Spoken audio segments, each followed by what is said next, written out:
एक तो उन्होंने कहा कि 24 उलमा है, जब राना सनानी उनके सामने वजाहत कर दी है तो अब हर एक के सामने वजाहत करे। और फिर तलाल ये कह रहा था कि इन्होंने तो वादा किया था हमारे सामने, राना सना का लफ्ज ही नहीं बोला था। तो राना सना की बात मैंने 16 प्रेस कॉन्फ्रेंसें जो डी चौक में की, हर प्रेस कॉन्फ्रेंस सुनो, मैंने मुतालबा किया, हमने जो लिख के मुतालबात भेजे, राना सनाउल्लाह का मुतालबा लिखा हुआ है। और राना सनाउल्लाह की इस्तीफा की नहीं, हमने इस्तीफे के बाद गद्दारी आइन का मुकदमा चलाने की भी बात उनसे की। और ये मैंने डायरेक्ट सैयद ज़हीम कादरी से भी की, ये डायरेक्ट मैंने ख्वाजा साद रफीक से भी की। और इस पर सैयद ज़हीम कादरी से भी तलखी हुई और उन्हें समझ नहीं आ रही थी, तो मैंने उनको दोनों कंधों से पकड़ के झंझोड़ा। मैंने कहा जो बात राना सना ने की है तुम बोल सकते हो, ये अगर बोलते हो तो फिर उसकी वकालत करो। उन्होंने कहा नहीं मैं तो ये नहीं बोलता। तो मैंने कहा तुम उसके कुफर के वकील फिर क्यों बने हुए हो? जब पार्लियामेंट लाजेज में गुफ्तगू हो रही थी तो मेरी आवाज बुलंद हो गई, तो तलाल कहने लगा तुम हमें डांटने आए हो। तो मैंने कहा मैंने कोई तुम्हें कुत्ता बिल्ला कहा है?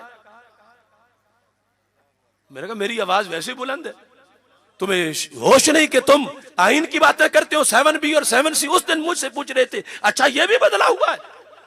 तो मैंने कहा तुम किस चीज के वजीर हो, तुम्हें पता नहीं कि डाका कहां डाला गया? ये राना सना के इस्तीफे का मामला है। मैं पढ़ के भी सुना दूं, क्योंकि मीडिया वाले अब वहां जो तय हुआ था, जो मैंने छठी बात लिखी कि वो उलमा अहले सुन्नत की अदालत में आकर पेश होगा सूबाई वजीर कानून। ये जो इस्लामाबाद वाला मुआहदा था 6 नंबर, ये लिखा है सूबाई वजीर कानून राना सनाउल्लाह अपने क्लिप्स के बारे में मुस्तनद उलमा अहले सुन्नत की मौजूदगी में वजाहती बयान जारी करेंगे। अब वो कहते हैं 24 उलमा के सामने उन्होंने किया, तो वो 24 के सामने तब किया जब तो अब हमें धरना देने भी नहीं गए हुए थे। वो तो सरकारी मुल्ला थे, इलियास चंदियोटी और इस तरह के लोग, हम तो उनका फैसला पहले मुस्तरद कर चुके थे। वो तो अली बाबा और 40 चोर वाली बात थी, हम उन मुफ्तियों को नहीं मानते। और ये तलाल चौधरी को मैं उसका चैलेंज मैंने मंजूर किया, लेकिन वो आज आया नहीं। मैं ये वीडियो के सामने बता रहा हूं कि हमने ये जो मुज़ाकरात और मुआहदा हुआ, मुतालबात में वाज़े तौर पर हमने लिख के दिया कि ये इस्तीफा चाहिए, इसका आइन से बगावत का केस चाहिए। उन्होंने कहा पहले उसको अपनी वजाहत तो कर लेने दो।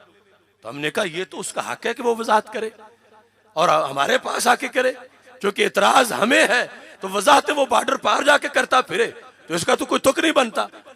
तो वादा खिलाफी हुकूमत ने की कि इतने दिन गुजरने के बावजूद राना सना हमारे पास वजाहत करने नहीं आया, और वो हमें कहते हैं कि ये खिलाफवर्जी कर रहे हैं। दूसरी ये बात है कि हमने उस मुआहदे में ये लफ्ज नहीं लिखे कि अगर राना सना वजाहत कर गया तो हमारी जुबान गुंग हो जाएगी, हम बोलेंगे नहीं, हम फतवा नहीं देंगे। ये पाबंदियां और लगवा के आए हैं कि हम फतवा नहीं देंगे।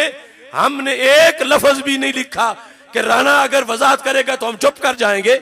हमने सिर्फ उसको वजाहत की इजाजत दी है। वो खुद उसने जब मसला चला तो मेरे फोन पे उसने बात करना चाहिए, मैं कराची में था, आधा घंटा वो मेरे साथ मौलाना गुलाम मुर्तजा नूरानी थे। मैंने कहा तुम इसकी सुन लो क्या कहता है। वो अपनी सफाइयां पेश करता रहा। आज से महीना पहले तो सफाइयां पेश कर रहा था और कहता था जहां कहते हो मैं आ जाता हूं, जहां कहते हो मैं आ जाता हूं, जहां कहते हो मैं आ जाता हूं। फिर शादाब रजा कादरी से फैसलाबाद में कहा मुझे ले चलो। मैंने कहा हमें इसको देखने का भी शौक नहीं है, हमारे मुतालबे के मुताबिक जब आएगा तो फिर हम इसको आने देंगे, वरना ये कोई दर्शन कराना चाहता हमें आकर। इसने जो हमने मुतालबा किया पहले अपना कुफर माने, फिर उससे तौबा करे, कलमा पढ़े, और उसके बाद ये मरदूद शहादा है, वजीर नहीं रह सकता और आइन से बगावत का केस भी चलेगा। ये बात ये मेरी वैसे टीवी पे भी सुन लेगा, वीडियो भी सुन लेगा, मैं इसको इजाजत नहीं दूंगा। लेकिन जब इस्लामाबाद में मुआहदा हुआ तो हमने इसको आने की इजाजत दी और वो आए ही नहीं, और खिलाफ वर्जी फिर हमारे जिम्मे लगाई जा रही है। तो उसको वजाहत का हक दिया कि वजाहत करे। हमने अपनी जुबान काट के नहीं दी कि हम गूंगे बन जाएंगे कि ये वजाहत किसी और के सामने करे या हमारे सामने करे। नहीं, वो हुक्म तो फिर हमने बयान करना है कि वजाहत के बावजूद भी मुजरिम है। लिहाजा ये चैनलों वाले सुनाएं तलाल चौधरी वगैरह को यानी ऐसे हमारी तरफ ये बातें बना कि ये वादा खिलाफी है, ये है, वो है। हमने कोई वादा खिलाफी नहीं की। हुकूमत ने हर मसले में वादा खिलाफी की है और अपने मुआहदे खुद तोड़े हैं।